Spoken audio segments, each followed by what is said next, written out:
இந்த உலகத்திலே அதிகமாக வேட்டையாடுற விலங்குகளோட டாப் 10 தான் நம்ம இந்த வீடியோவில் பார்க்க போகிறோம். வாங்க வீடியோக்குள்ளே போகலாம். இந்த லிஸ்ட்டில் டாப் 10 இருக்கிறது கழுகு. இதோட இரையை தூரத்துலேருந்து ரொம்ப ஷார்ப்பாக வாட்ச் பண்ணும். லைட்டிங் டைமில் தான் எப்பயுமே அட்டாக் பண்ணும். டாப் 9 சீட்டா. வேகத்தின் அசுரன்னே இதை சொல்லுவாங்க. அது ஒரு குறிப்பிட்ட தூரத்துக்கு மட்டும்தான். அந்த ஷார்ட் டைம்லேயே வேட்டையாடுற ஒரு எக்ஸலண்ட் டேலண்ட் இதுக்கு இருக்குது. டாப் 8 சிறுத்தை தான் இருக்குது. இது ஒரு சைலண்ட் கில்லர். மரத்து மேலிருந்து தான் அதோட இரையை எப்பயுமே தாக்கும். அதுவும் இல்லாமல் இது இரவில் தான் அதிகமாக வேட்டையாடுது. டாப் 7 ஓநாய்கள். ஓநாய்கள் எல்லாமே குழுவாக சேர்ந்து தான் அட்டாக் பண்ணும்.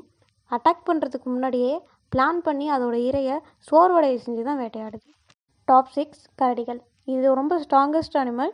நிலத்துலேயும் நீர்லேயும் ரெண்டுத்துலேயுமே வேட்டையாடும். மனுஷங்களுக்கு ரொம்ப ஆபத்தான ஒன்று. டாப் 5 புலி. தனியாக வேட்டையாடுறதுல ரொம்ப பவர்ஃபுல்லான ஒரு ஹண்டர். இதோட ஒரு அட்டாக்லேயே அதோட இரையை கொண்டுடுது. டாப் 4 சிங்கம்.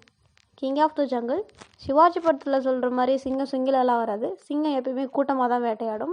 பெரிய பெரிய விலங்கு எல்லாத்தையுமே வேட்டையாடும். Top 3 crocodile. நிலம் நீர் ரெண்டுத்துலேயுமே இது வேட்டையாடும். இதோட பைட் ஃபோர்ஸ் ரொம்பவே ஸ்ட்ராங்காக இருக்கும். இதோட டெத் ரோல் அட்டாக்ல இன்ஸ்டண்ட்டாக அதோட இரையை கொண்டுடும். Top 2 the great white shark. கடலோட கொலை செய்கிற ஒரு மிஷின்னே சொல்லலாம். அதோட இரை எங்கே இருக்குன்னு அதோட வாசனையை வச்சு அது கண்டுபிடிச்சிடும். அது தப்ப விடாத அளவுக்கு மின்னல் வேகத்தில் அட்டாக் பண்ணும். ஃபைனலாக டாப் 1 ஓர்கா கில்லர் வேல்ஸ். இது குழுவாக தொந்தரவு பண்ணி தான் அதோட இரையை கொள்ளுது. ரொம்பவே இன்டெலிஜென்ட்டும் கூட. சுறாவே வேட்டையாடுற அளவுக்கு ரொம்ப பவர்ஃபுல். இதுக்கிட்ட ஒரு இரை மாட்டிருச்சுன்னா அதை ரொம்பவே சித்திரவதை பண்ணி தான் கொள்ளும்.